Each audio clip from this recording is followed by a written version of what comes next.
सरोकार।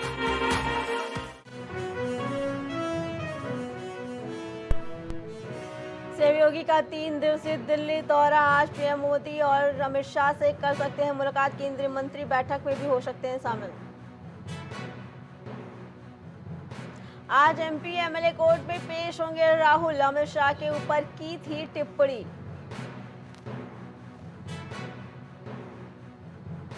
Name plate विवाद पर सुप्रीम कोर्ट ने आज तक लगाई थी अंतरिम रोक। आज जवाब दाखिल करेंगे तीनों राज्य। सपा अध्यक्ष अखिलेश यादव ने एक्स पर लिखा, आज आरक्षण दिवस पर सपा दफ्तर में संविधान मानस्तंभ होगा स्थापित। दिल्ली भारी बारिश से बेहाल, कई इलाकों में भारी जल जमाव। देर रात से जमकर हो रही है बारिश। नमस्कार, मैं हूं अर्चना, आप देख रहे हैं प्राइम टीवी। वक्त हो गया बड़ी खबर का। बताते हैं आपको पहली बड़ी खबर। सीएम ऑफिस ने एलडीए से मांगा जवाब। भू माफिया की जमीन पर मांगी रिपोर्ट। सहकारी समिति को जमीन देने का मामला, समिति को दी गई थी अरबों की जमीन। सीएम ऑफिस ने कार्रवाई की, रिपोर्ट मांगी। आपको बता दें ये अभी तक की सबसे बड़ी खबर आ रही है, जहां सहकारी समिति को अरबों की जमीन दी गई थी। आपको बता दें कि ये मामला सामने आया है, जहां पे सीएम ऑफिस ने कार्रवाई की रिपोर्ट मांगी है। आपको बता दें कि सीएम ऑफिस ने कार्रवाई की रिपोर्ट मांगी है। सीएम ऑफिस ने एलडीए से जवाब मांगा है। जानकारी के लिए हमारे साथ कलीम जुड़ चुके हैं। कलीम, क्या मामला है ये? एलडीए से रिपोर्ट मांगी है सीएम ने, क्या कुछ मामला है, बताइए हमारे दर्शकों को।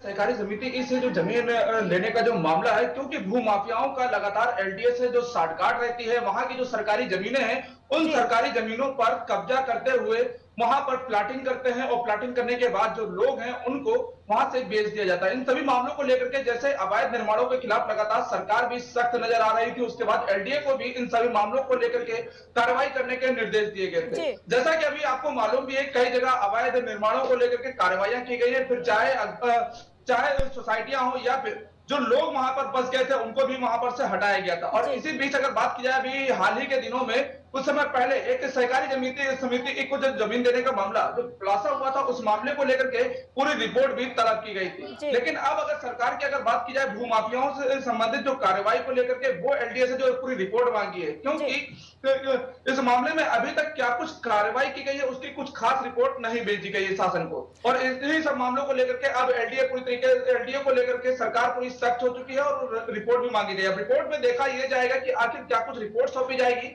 और रिपोर्ट में जो लापरवाहियां रहेंगी उन लापरवाहियों पर गाज किसके ऊपर फिलहाल गिरेगी। कलीम, क्या ये जो लापरवाहियां आ रही है ये एलडीए की तरफ से ही की जा रही है? देखिए, जाहिर सी बात है, क्योंकि जो कागज सामने आए थे सहकारी समिति को देने के मामले में, वहां पर जब कब्जे की अगर बात की जाए, कब्जा भी किया गया था, लेकिन जब सरकार इस मामले में सख्त हुई थी तो वहां से उस कब्जे को मुक्त कराया गया था। लेकिन मुक्त कराने की बात अगर बात की जाए तो इसको लेकर के जैसे सरकार ने जो रिपोर्ट मांगी थी कि आखिर एलडीए से वो जमीन कैसे उस सहकारी समिति को दी गई थी, इन सभी मामलों को लेकर के कागजों की अगर कार्रवाई की बात की जाए, वो कागज पूरे तलब करने की बात कही थी। रिपोर्टों में आखिर किन लोगों के सिग्नेचर रहे, उन सभी की रिपोर्टें तलब करने की बात कही गई थी। कार्रवाइयों की अगर बात की जाए, जो इस मामले में आरोपी की बात की जाए, जो जांच हुई थी उसमें क्या कुछ कार्रवाई की गई, इन सभी चीजों की जो रिपोर्टें हैं वो अभी तक सरकार को नहीं भेजी गई। और उसी मामले में अब एक बार फिर से जो रिपोर्ट तलब हुई है, तो रिपोर्ट देखना ये होगा कि आखिर उस रिपोर्ट में क्या कुछ खामियां आती है। क्योंकि अगर तत्कालीन डीसी डॉक्टर इनमणि त्रिपाठी की बात की जाए, उनके द्वारा इस मामले में जांच की जा रही थी। अपर सचिव की बात की जाए ज्ञानेंद्र वर्मा, वो इस मामले में जांच कर रहे थे, क्योंकि दोनों की जो जांच रिपोर्ट थी, उन जांच रिपोर्ट में क्या कुछ खुलासे हुए हैं ये अभी साफ नहीं हो पाया है। कलीम, इस तरीके के मामले आए दिन निकल के आ रहे हैं कि अवैध जमीनों पे कब्जा हो रहा है भूमि माफियाओं से। क्या कुछ लगता है कि आगे जैसे जैसे कार्रवाई बढ़ेगी ये चीजें और भी निकल के आएंगी?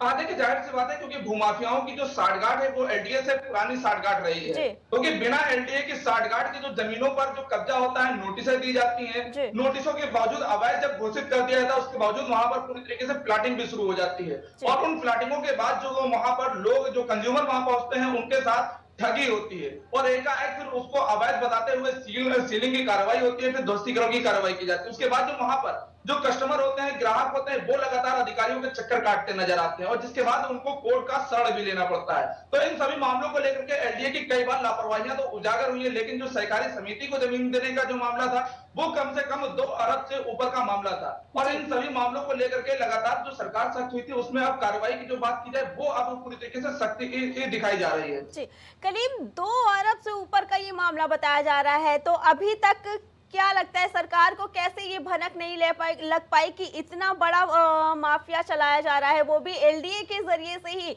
इतना लेट क्यों की गया ये सारी जानकारी इकट्ठा करने में? देखिए अर्चना जी, जिस तरीके से एलडीए की बात की जाए, एलडीए में कई ऐसे फाइलें देखी गई है क्योंकि जब वहां पर छापेमारी तत्कालीन डीएम की बात की जाए, उन्होंने भी शुरुआत में जो छापेमारी की थी, छापेमारी के दौरान कई ऐसी फाइलें भी मिली थी। वहां पर अगर पुराने बिल्डरों की अगर बात की जाए वो भी वहां पर गिरफ्तार किए गए थे, फाइलों में हेरफेर करते भी गिरफ्तार हुए थे। और इसी तर्ज पर ही जो सहकारी समिति की बात की जाए वहां पर इस मामले को लेकर के भी जब आवाज उठाई गई थी, कुछ चैनलों ने खबर भी प्रकाशित की थी, प्राइम टीवी ने भी इस मामले में खबर उठाई थी और उसके बाद से ही लगातार सरकार भी इस सभी मामलों का संज्ञान लेते हुए सख्त थी और उसके बाद जब रिपोर्ट तलब की थी तो उसमें कई खामियां भी देखी गई थी और इन्हीं सब मामलों को लेकर के लगातार सरकार ने एलडीए से जवाब तलब किया था, लेकिन जो जवाबों की बात की जाए वो पूरा अभी जवाब और जो रिपोर्ट थी वो शासन तक नहीं पहुंची है। जी, कलीम, क्या लगता है कि जो इसमें जिनकी मिली भगत है उनके ऊपर क्या कुछ कार्रवाई की जा सकती है, क्योंकि इस बार तो अब सीधे सीएम ऑफिस के तरफ से ही ये जवाब मांगा जा रहा है, तो क्या कुछ कार्रवाई होने के चांसेस है इस पे कि आगे इस तरीके की चीजें ना निकल के आए? देखिए जाहिर सी बात है क्योंकि अगर एनडीए की कार्रवाई को लेकर के बात की जाए सरकार के द्वारा, क्योंकि एनडीए के खिलाफ जो कार्रवाई को लेकर के, क्योंकि कई ऐसे बाबू भी वहां पर मुकदमा दर्ज किए गए थे, गिरफ्तारियां भी हुई थी, लेकिन कई वहां पे बिल्डर की अगर बात की जाए, सबसे बड़ा जो एनडीए का भूमाफिया कहा जाता था बाफिला को भी एनडीए के दौरान छापेमारी के दौरान गिरफ्तार किया गया था। लेकिन अगर ये जो सहकारी समिति के अगर मामले की बात की जाए तो अभी ये जांच जैसे जैसे पूरी होगी उसके आधार पर जो वहां पर अधिकारी कर्मचारियों की बात की जाए वो भी कहीं ना कहीं सरकार के रडार पर आ सकते हैं, क्योंकि बड़ा मामला है और इस बड़े मामले को लेकर के सरकार खुद जो सीधा जो रिपोर्ट मांग रही है उसी रिपोर्टों के आधार पर ये कार्रवाई भी लगातार देखी जा रही है। ठीक है कलीम, आपका बहुत बहुत धन्यवाद। तो जैसा कि बताया गया है कि 2 अरब से ऊपर का ये घपला बताया जा रहा है। अब सीएम ऑफिस ने इस चीज़ को अपने संज्ञान में लिया है, आगे क्या कुछ कार्रवाई होगी चलिए आपको सारी अपडेट हम देते रहेंगे। फिलहाल बढ़ते हैं अगली खबर की तरफ। लखनऊ से एक बड़ी खबर आ रही है जहां सपा के पूर्व एमएलए रहे इंदर राव